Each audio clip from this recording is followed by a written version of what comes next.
Hi everyone, this is the second video of the Intro to Python series, and in this video we are going to be talking about variables and data types. When printing things out in Python, we are providing text that we want to be printed out. Text in Python is considered a specific type of data called a string. It's called a string because it's a series of characters. So in the previous video, when we printed the following statement, we were actually printing out a string. A string is denoted by quotation marks. So everything between these quotation marks is part of the string. And as mentioned in the previous video, you can use double quotes or single quotes, but make sure you use both. You use the same on each end. So here we have some data of type string, and that data is my name. If I wanted to store this data so I can use it later on, I need to store it in a variable. A variable, as its name suggests, also allows you to deal with data that changes over time.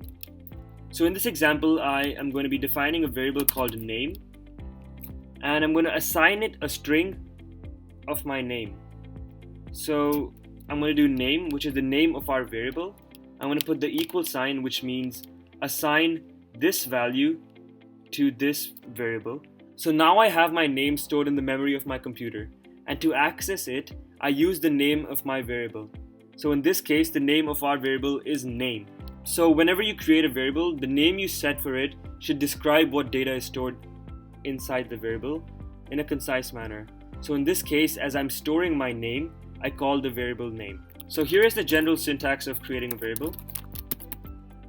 You put the variable name, you then put an equals to sign, and then you put the data that you want to store inside the variable. So in this previous example over here, our variable name was name.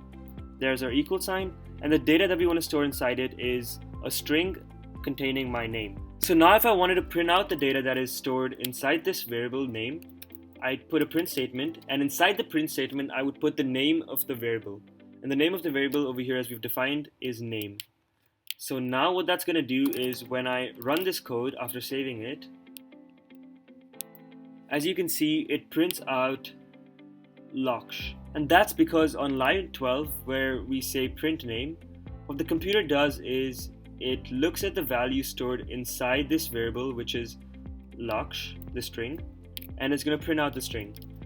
So that's exactly the same as doing this, but the beauty of variables is that it allows you to deal with data that changes over time. So now let's say that I change my name. To reassign a different value to the previous variable that we've created, what I'm going to do first is type the variable name. So the name of our variable is name, so name, and then we're going to put an equals to sign just like we do when we assign an initial value. And now what I'm going to do is type in my new name, so let's just say Aryan. And now what I do is if I print out name, print out the value stored inside the variable name, what that's going to do now is, as you can see let me save the code first.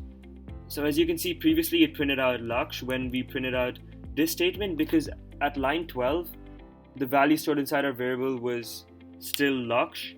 But by the time we reached line 16, because in line 14 we've reassigned the value of our variable, it's now going to print out the new value. So now we've looked at strings, but there are also other data types.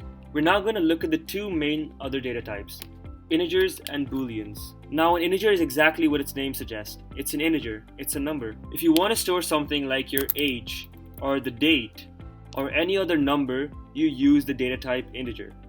Just like we did with strings, we first write the variable name.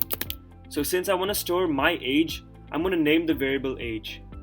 But you can name these variables whatever you like, but it's always good practice to give a variable a name that describes what data is stored inside of it. So since I want to store my age, I'm going to call my variable age. But once again, you could just use any value for this, But I'm going to go with age. And just like we did with strings, what we first do is create an equal to. And what that does is, whatever value we put after, it's going to assign that value to the variable. So since my age is 16, I'm going to type 16. So, as you noticed earlier, in strings we use quotation marks, but with integers you do not use anything. You just type the variable name, put the equal sign, and then type the number you want to store. The last data type we will discuss is booleans. These are very simple. They just have two possible values, true or false. So if I wanted to store whether it is raining outside or not, since there are only two possibilities, raining or not raining, we will use booleans. Just like the previous two, we first write the variable name. So I'm going to call this variable is raining.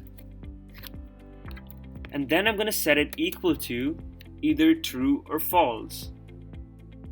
And as of now, since it's not raining outside, I am going to name it false. And once again, you do not use quotation marks. Otherwise, that would create a string. One important thing to note is that we write the true or false with capital T and capital F. If you write true or false with lowercase t or f, like I'm doing right now, that is going to be incorrect. So we want to make sure that we put capital F for false and capital T for true. Once again, just to recap, what we want to do is whenever we create a variable, we first want to give it a name. So we give a variable name, and then we put our equals to, and then we put the data that we want to store inside the variable. It could be a string, it could be an integer, like such, or it could be true or even false. So one thing I'm going to be asking you to think about right now is whether there's any difference between the following two lines besides the variable names. And I'm going to discuss the answer to this in the beginning of the next video. So another thing that I'm going to ask you to do is try and attempt these two questions. I'm going to be discussing the answer at the end of this video, so before you look at the answer, please try and do it by yourself. So now I'm going to be discussing the answers. The first one is printing your name and age using variables. So first, let's create our variables. And the first thing we want to do when we create variables is give our variable a name. So I'm going to call this variable my name and set it equal to a string of whatever. So you guys type in your name and I type in Lakshh. And then the next is our age. So I'm going to create a variable called my age and set it equal to an integer because your age is a number. So 16 in my case.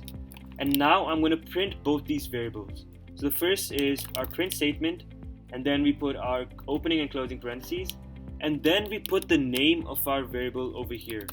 So my name to print out the first value, and to print out the second value, we put in my age. The next question is creating a variable called older than 12 and setting it to true if you are and false if you're not. So like we did in the previous question, we first define the variable's name. So in this case, the question tells us what name we want to give our variable. So let's type in the name that the question asks us, older than 12. And now we set it equal to if we are older than 12 or not. In my case, I'm going to set that equal to true. And there you go. These are the answers to the exercise. I hope you guys enjoyed this video. Stay tuned for the next one and leave any questions you have in the comments below. Thank you for watching.